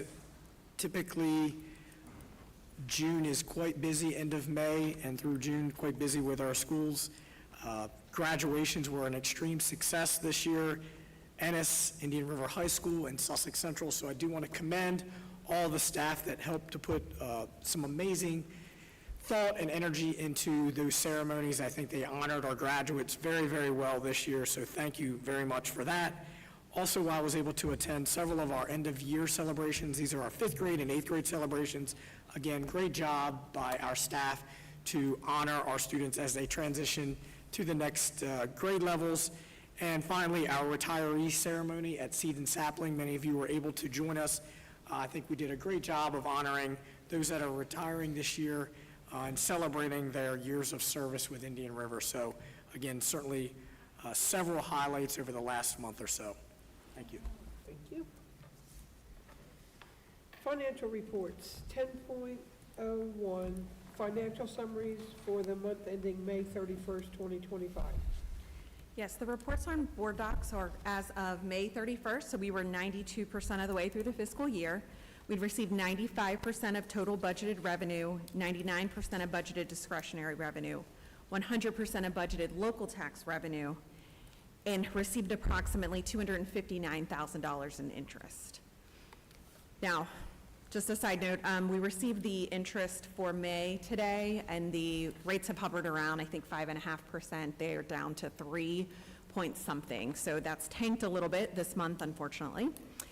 We've spent 83% of our total budgeted expenses, 88% of total discretionary expenses, 84% of our budgeted tuition-funded classroom expenses, and 93% of budgeted expenses at Howard T. Ennis. Any questions? I'd entertain a motion. So moved. Second. We have a motion and a second. All those in favor signify by saying aye. Aye. Aye. Opposed? That is unanimous. 10.02, detailed information for month ending May 31st, 2025. Our student activity funding balance is approximately $90,000. We have $6.3 million in federal funds available and are holding approximately $1.4 million in donations and internal accounts. I would entertain a motion. So moved. Second. We have a motion and a second. All those in favor signify by saying aye. Aye. Opposed? Excuse me, that is unanimous. 10.03, major capital improvements for month ending May 31st, 2025. For May, we paid out $5.2 million in major capital improvement expenses. I'd entertain a motion. So moved. I have a motion, I have a second. Second. We have a motion and a second. All those in favor signify by saying aye. Aye. Opposed? That is unanimous. 10.04, minor capital improvements for month ending May 31st, 2025. For the allocations available to us, we have spent and encumbered $5.8 million and have approximately $1.6 million remaining. Any questions? I would entertain a motion. So moved. Second. We have a motion and a second. All those in favor signify by saying aye. Aye. Aye. Opposed? That is unanimous. 10.05, fiscal year 2026 local tax rates. Okay, so we are finally at the end of a 2 to 3 year reassessment journey. So here we are. The updated property values that I received from the county June 9th have us at about $40.7 billion in property values. Pre-reassessment, that was just under $2 billion. So you could see how much that has grown when we look at the 1974 values to the 2023 values. And that is less any exemption. So, for example, state property, our buildings, we don't pay property taxes to ourselves. Just if you're curious, those same numbers for the entire county is $92.1 billion. So we are almost half of that. Cape is at about $38.8 billion, and the other districts range from $1 billion to $3.6 billion. So obviously, we've got a huge chunk of those property values. Now, before I start, as Mr. Peden shared in the update from the Finance Committee, the one thing that is outstanding on these tax rates that we don't know is going to change is the bond bill. It is slated for markup tomorrow, Wednesday, and Thursday. There's some questions from the recommended budget that Governor Carney put out before he left, in that in the past few years, we've seen the minor cap allocations per normal, and then we've seen the enhanced minor cap allocations. Minor cap has a required 60-40 split. Enhanced minor cap was any match was optional. So it appears in the Carney recommended budget that the enhanced and regular minor cap money was combined. We don't know if that was intentional or by accident, but that change could be split back out in this bond bill markup. So I'm hoping that maybe by Thursday, we have a draft of the bond bill and we can make any changes that are necessary to the tax rates to bring back to the board July 1st for any consideration of doing an optional match for enhanced or not. But that is all that's yet to be seen. I've asked through the Controller General's office and didn't get a solid answer on what to anticipate with that. So the presentation for the tax rates are on board docs. The first page is a little hard to read, and we'll come back to this, but what I wanted to show was last year's rates at those 1974 values converted to the new assessed values so that you can compare what those rates would have looked like last year in this new reassessment world compared to what the FY26 rates will look like. Just some items to note. The average residential assessment last year was just under $24,000 and is about $458,000 with the new assessed values. Our capitations were $55,880 and are now $56,493. That is persons over 18 living in these households. So prior to this, estimating about a 95% collection rate for delinquencies, our per penny value was about $186,000 and is now about $3.9 million. So before, we could make adjustments to the rate and it would have a much different impact than it will going forward at $3.8 million per penny. So the next page is the current expense recalculation with the reassessment. So as we've talked previously, Delaware Code says that in a year of reassessment, you have to remain revenue neutral, putting aside any past referendums, for that following year. The board has the option of doing up to 10% to cover delinquencies, growth, and any appeals that are happening. Now, I believe the appeals process is all done, but we still have our natural growth and we have delinquencies every month. So our actual property tax collections in FY25, as of 2 weeks ago when we got our final allocation from the county, was $46,907,745.49. That is just current expense. With those new assessed values at remaining revenue neutral at 0%, that makes the new rate 11.54 cents. The county rounds to 4 digits, so that is why we talk like that. Again, maximum allowed by law is 10%, which would be 12.69 cents. If we looked at a 3.25%, which is about our average 5-year growth, that's 11.91 cents. But you can see with no growth, with 0%, that's about $528 to the average taxpayer. With the 10%, it's about $581. So we're looking at about a $60 increase there. The next page is the debt service calculation. So as you know, we have not issued any new bonds for a couple of years now. We don't have any approved major capital improvement projects that are starting. So this calculation looks at our principal and interest payments for next year and the first quarter of the following year because of the tax collections as allowed by law. So that new rate calculates to 1.2 cents. It's really hard to go to the 4-cent digits now when they are so small. But that over last year's rate is a reduction of 0.14 cents. The next page just shows all of the principal and interest payments for next year and the following quarter. Our tuition tax rate, as you know, is set solely by the board based on the budget for next year. And that rate I left the same as the converted rate from last year, so that is 2.73 cents. And that, again, is to pay for pre-K, intense, and complex special needs student needs, so it funds our ILC classrooms. It funds any of the tuition programs that we're sending our students to, so SCOPE, the consortium, Delaware School for the Deaf, Academic Challenge, any of those approved tuition programs, and then our local portion of private placements. The next page is our minor cap.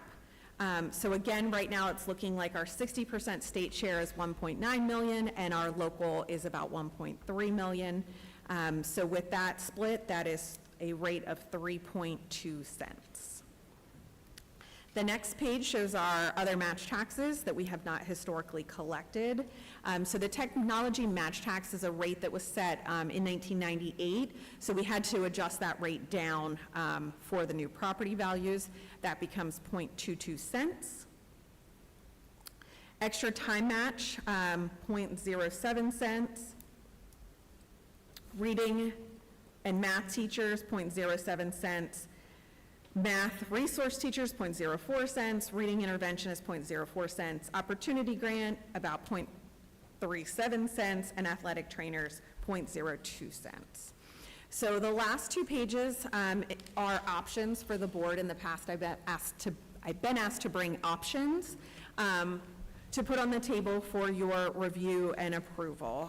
So option 1 is our historical collection. So that's our current expense, debt service, and tuition, and then the minor cap match is what we've only ever collected in the past. So looking at those calculations, that's 15.79 cents, which generates about $64.2 million, with our capitations remaining the same for all of this at $12, which is generating $678,000 in capitations for a total of $64.9 million.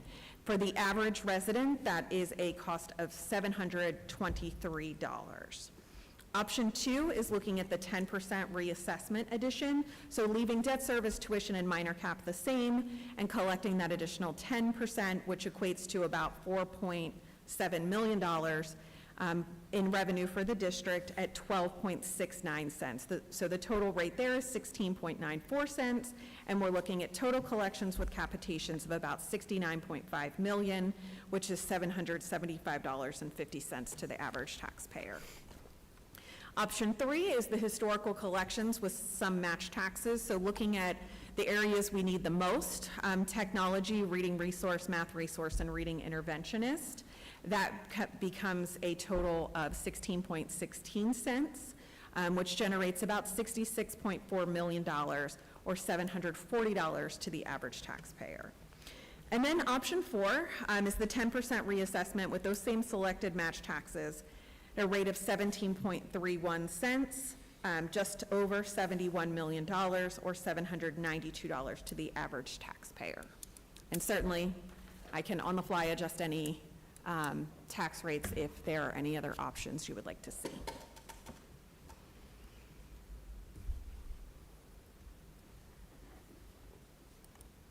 Any questions? Concerns? Comments?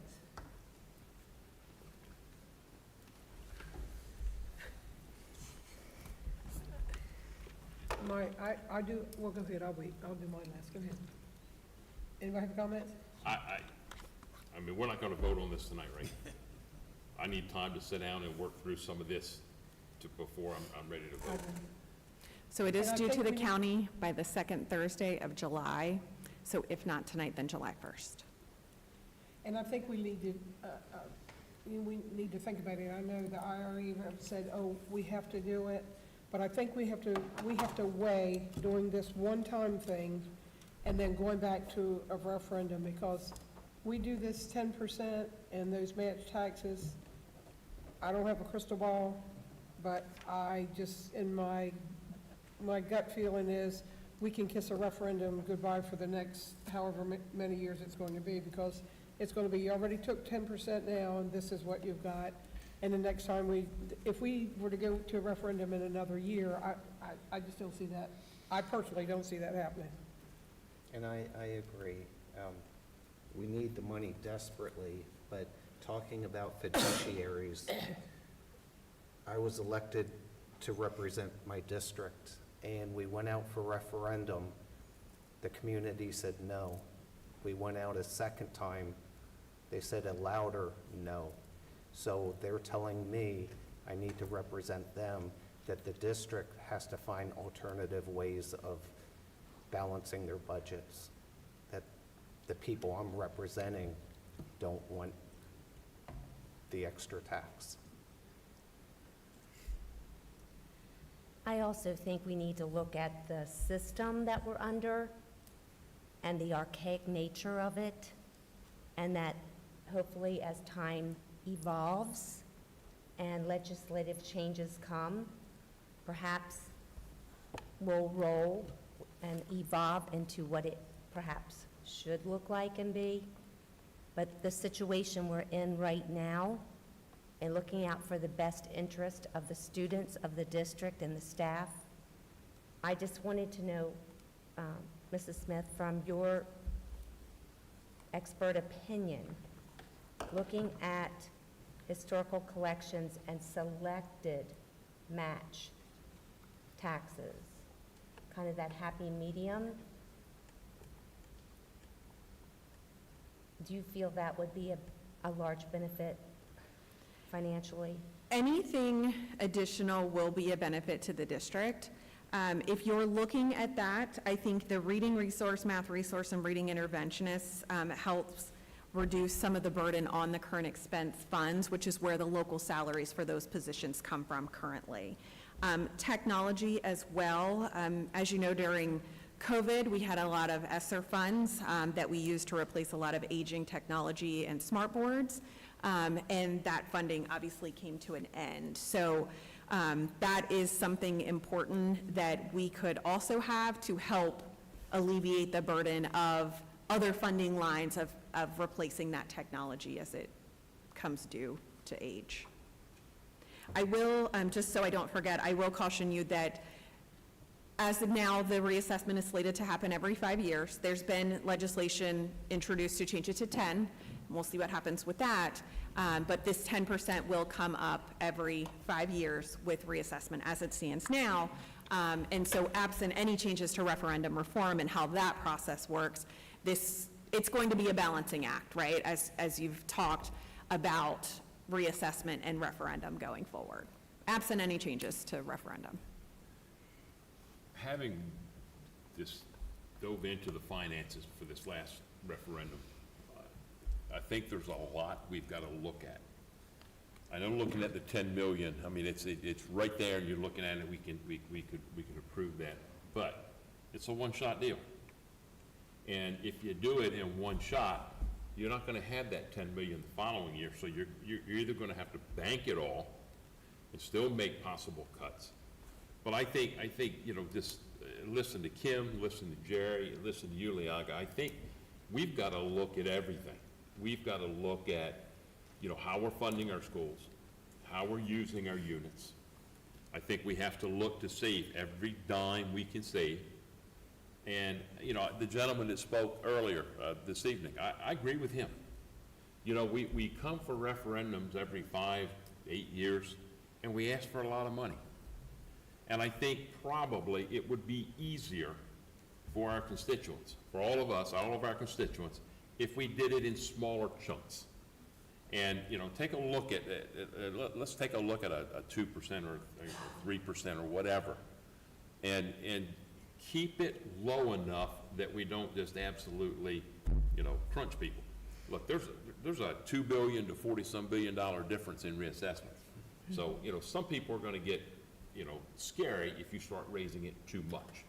So I think if there's a time that we're gonna have to look at what we do and how we spend, coupled with how we're going to go and ask the public for support, I think we've got to look at both avenues in order to get this through.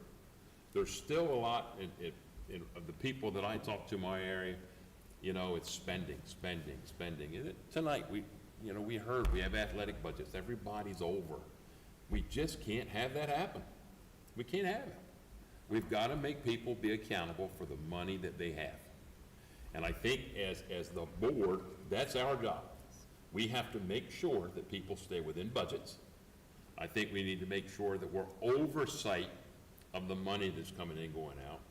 But also think at the same time, we've got to look for ways to increase revenues. And the only option we have is either to look at some match taxes, look at the 10 million if that's what people want, but I don't think that's going to be what the board's going to say. Or when we make next year's adjustment, if we're going to go back to a referendum, let's take a look at a plan, a 10-year plan, and tell the people up front, we're going to do this in smaller chunks about every 3 years, instead of, bam, all at one time. And I think we'll have a better chance of passing it. But I just think there's not just one thing we can do to make this work. I think we're going to have to do a multiple selection of items in order to get us through the next couple of years, at least to the point where we can build things up a little bit. And, you know, I still want to take a good look at where we are. I want to take a good look at our funding in our schools and all of our staffing. And take a look at what we can eliminate or reduce and try to go that way. But I just think we've got to go back out there and show the community, look, we know what we're doing. We want to make sure that we do the right thing. But I want to tell you, at the end of the day, it's more important that that community support our schools and us and our administrators and everybody associated, more importantly, our kids. That's the most important thing we need. We don't need the fighting about you supported the referendum, you didn't. We got to pull people together. And I think we're going to have to be smart and, you know, inquisitive in doing that process. I do want to add, as you're making your decisions and contemplating this, as you said, Mrs. Wright, none of us have a crystal ball, right?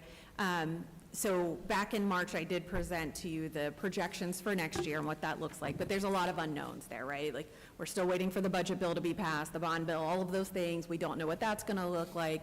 We can reasonably predict our enrollment, I think, but we're opening a new building, and we have costs associated with that, utilities and things like that. So I just, based on that projection, I just want you to be cautious about, you know, we're going to be tight getting through this summer. Next summer, without passage of a referendum, it's going to get tighter. And should the referendum next year not pass again, I have great concerns about the revenues.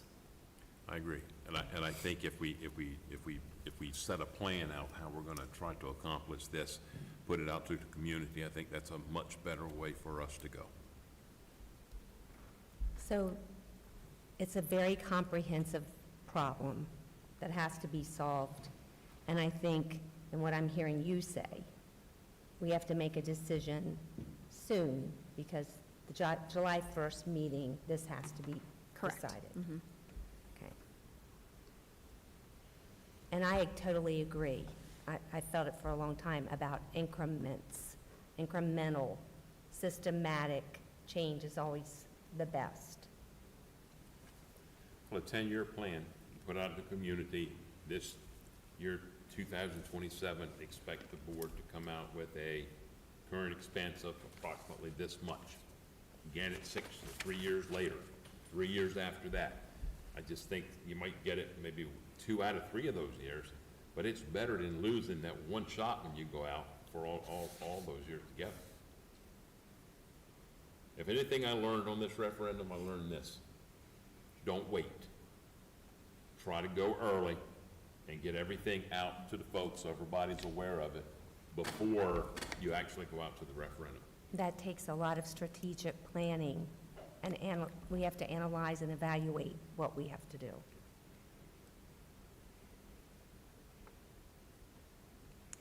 So it says that we take action on 10.05, but are we going to motion to table it until the July 1st meeting? I think we should. I'll make that motion. I make a motion that we table this until the July 1st meeting. I'll second that. We have a motion and a second to table 10.05. All those in favor signify by saying aye. Aye. Opposed? That is unanimous. Thank you. Now, Ms. Smith, you need to as stay we there. come to the end of our financial reports, we're bidding adieu to a lot of people this evening. So for those that don't know, this is Tammy's last official Board of Education financial meeting with us. She is leaving us and moving on, and we wish her well. She has done well by us, and we wish you the best, and don't forget where you learned everything that you learned. That would have been Indian River School District. But again, on behalf of the board, and I think individually they will tell you the same thing, we thank you from bringing us from where we were to where we are, even though where we are is not where we'd like to be. Right. Thank you. Thank you. I appreciate it. It's truly been a pleasure. We have not always agreed, but we've been respectful, and we've had a good time. And Mrs. Wright, I will continue to wear my hard hat with the 2 gold stars on it just for you. Thank you.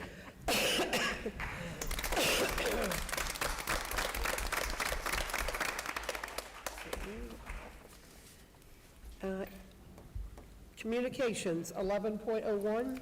Yes, Dr. Owens? just one field trip, overnight trip, Sussex Central High School yearbook editors on November 13th through 16th to Nashville, Tennessee.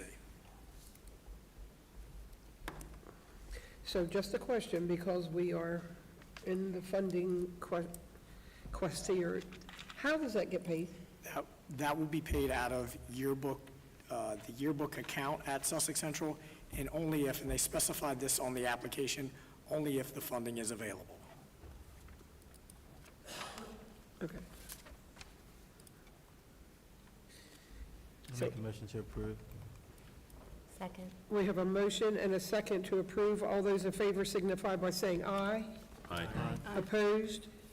That is unanimous.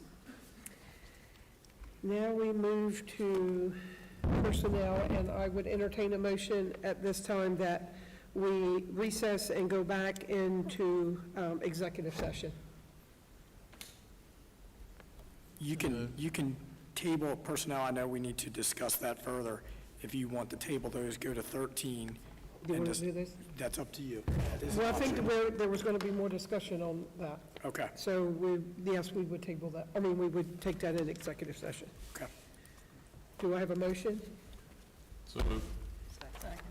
We have a motion and a second. All those in favor signify by saying aye. Aye. Opposed? That is unanimous. We are now back in executive session.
We'll reconvene our regular session meeting. 12.01, I would entertain a motion to accept the personnel agenda for June the 23rd, 2025. So moved. Second. We have a motion and a second. All those in favor signify by saying aye. Aye. Opposed? That is unanimous. 12.02, the personnel addendum for June the 23rd, 2025. A motion? I make a motion, we approve the addendum. Second. We have a motion and a second. All those in favor signify by saying aye. Aye. Opposed? That is unanimous. 12.03, personnel addendum number 2 for June the 23rd, 2025. Make a motion, we approve agenda 2, addendum 2. We have a motion and a second. All those in favor signify by saying aye. Opposed? That is unanimous. 12.04, contractual agenda for June the 23rd, 2025. We have a motion and a second. All those in favor signify by saying aye. Opposed? That is unanimous. 12.05 is just notification of retirements, requires no action. I would entertain a motion to table 12.06 and 12.07. We have a motion and a second. All those in favor signify by saying aye. Opposed? That is unanimous. 12.08.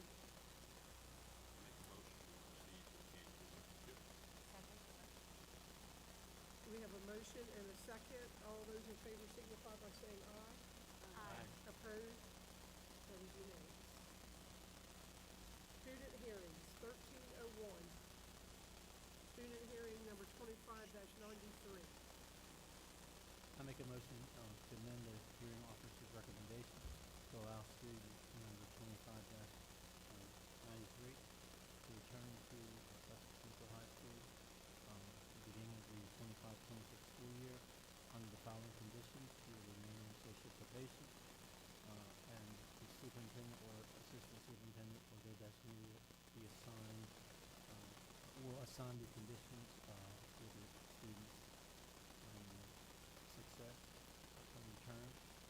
If he receives any additional disciplinary referrals, then the hearing office, he will revert to the original recommendation of the hearing officer. We have a motion. Do we have a second? We have a motion and a second. All those in favor signify by saying aye. Opposed? That is unanimous. 1302, student hearing number 2594. Okay, so, Mr. Troublefield, will you hold the board, please? Mrs. Briggs? Mrs. Klein? Yes. Mr. Neal? Yes. Mr. Peden? Mrs. Pryor? Mr. Steele? Mrs. Taylor? Yes. Mrs. West Warner? Yes. Mrs. Wright? Yes. 8 yes, 0 no, and 1 abstention. That motion passes by majority. 1302, student hearing number 2594. We uphold the original hearing officer's recommendation. Second. We have a motion and a second. All those in favor signify by saying aye. Aye. Opposed? Oppose. Okay, Mrs. Troublefield, would you poll the board, please? Mrs. Briggs? Yes. Mrs. Klein? No. Mr. Neal? Yes. Mr. Peden? Yes. Mrs. Pryor? Yes. Mr. Steele? Yes. Mrs. Taylor? Yes. Mrs. West Warner? Yes. Mrs. Wright? Yes. Okay, that is 8 yes, 1 no, and 0 abstentions. That motion passes by majority. 1401 is public comments. No one has signed up. And for the record, there's no one in the audience. I would entertain a motion to adjourn. So moved. Second. We have a motion and a second. All those in favor signify by saying aye. Aye. Opposed? That is unanimous. I thought I needed